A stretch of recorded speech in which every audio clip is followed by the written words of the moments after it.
Hello and welcome to this slime farm concept video with me, Gruva. Now this is my idea for a slime farm for the Bedrock engine version of Minecraft, and as you know they've got some slightly different spawning mechanics over there on the Bedrock edition, and I've tried to use a lot of these to our advantage to try and get a reasonably efficient slime farm. Now, there's one thing which I feel like I've noticed whilst building this, and that is that slimes seem to spawn at a slower rate than any of the other mobs.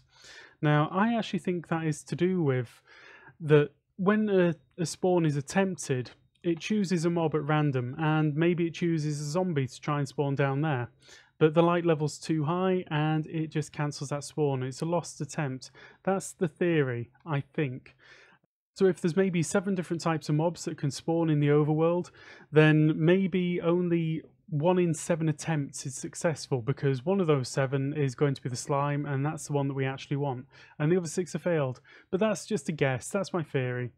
Anyway, I've been running this for a little while now, and I've been getting some good rates, as you probably saw just then. Slimes popping up, going in, getting destroyed. Absolutely brilliant. Now, first things first, when I decided to build this, I decided to build this in the ocean. Now, the reason I decided to build it in the ocean is because there's no conditioning needed. No mobs are going to spawn anywhere out there at all.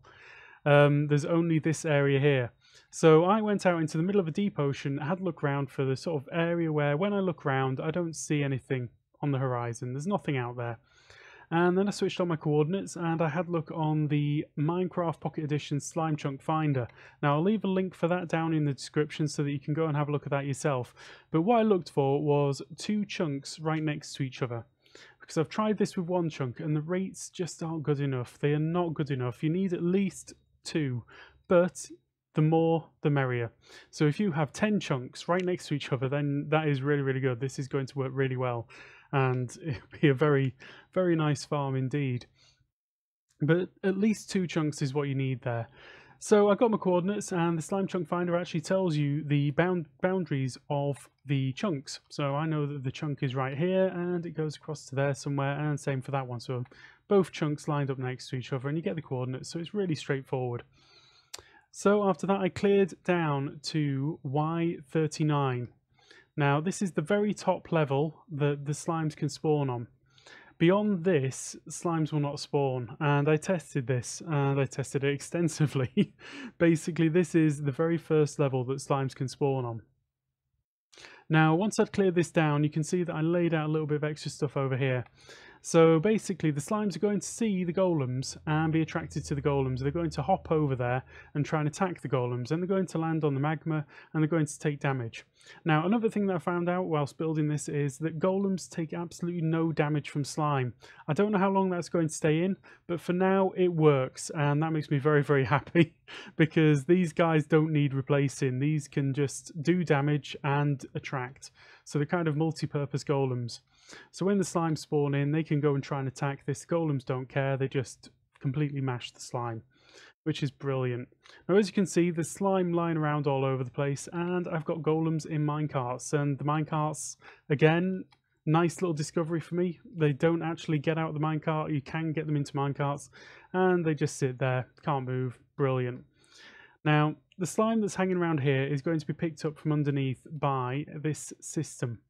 And this is just going to be a hopper minecart that's on a timer, which goes round and collects everything it can when it goes, and just turns it or returns it to a unloading station, which we'll have a look at in a moment. But I've got it on quite a long timer, so it's only going to collect those maybe once every 5 minutes. Okay, so the next obvious question is, why have we got jack-o'-lanterns around? Won't that stop the slime spawns? And the obvious answer is no, it won't, because slimes aren't actually affected by light levels when it comes to spawning. So all that this lighting is doing is it's stopping me getting the zombies, it's stopping me from getting the skeletons and all that kind of thing. Anything that we don't want, we're not getting. We're just getting slime spawns, which is really kind of nice.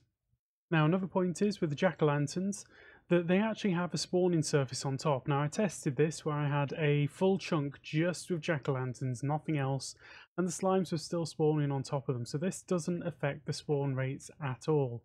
So I've laid them out in this sort of pattern here so that we get a nice even lighting across everything, so that I'm not going to get any random spawns anywhere without knowing where they came from. all of this area is lit up. I could maybe do with a little bit extra right here, but for now I have not seen a single thing spawn in those areas that is not slime, so I'm fine with this.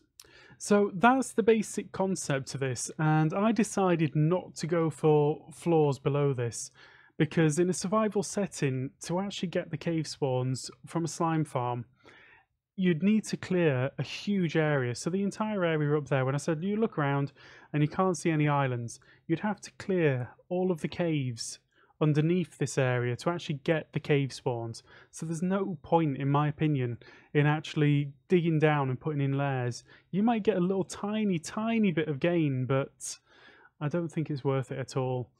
So another little concept here that I put into this farm is that when the slimes split and they've got a roof above them, when they split, they actually move from the surface cap into the cave cap, and I presume the other way around. So if they were spawned in a cave and got split in the open air, then they would actually move the other way from the cave cap to the surface cap.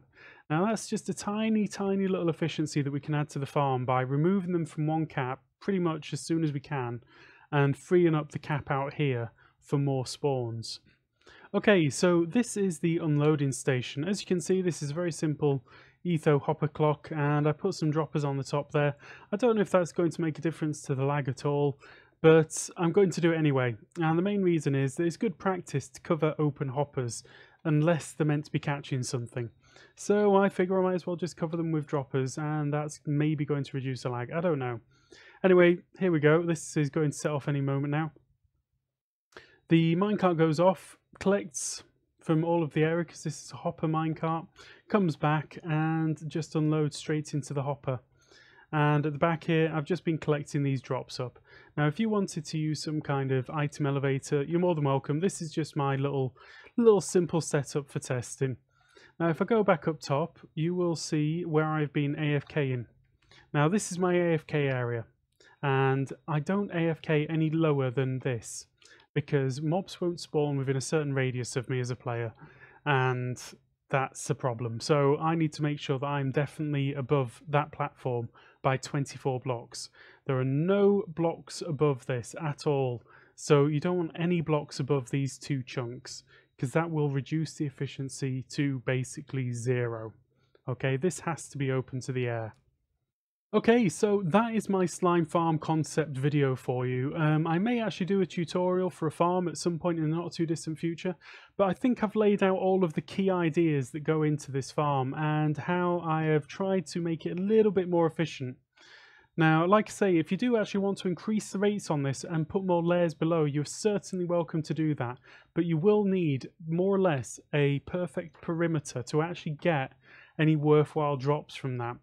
And that means lighting up every single cave within a 9x9 around each of these two chunks.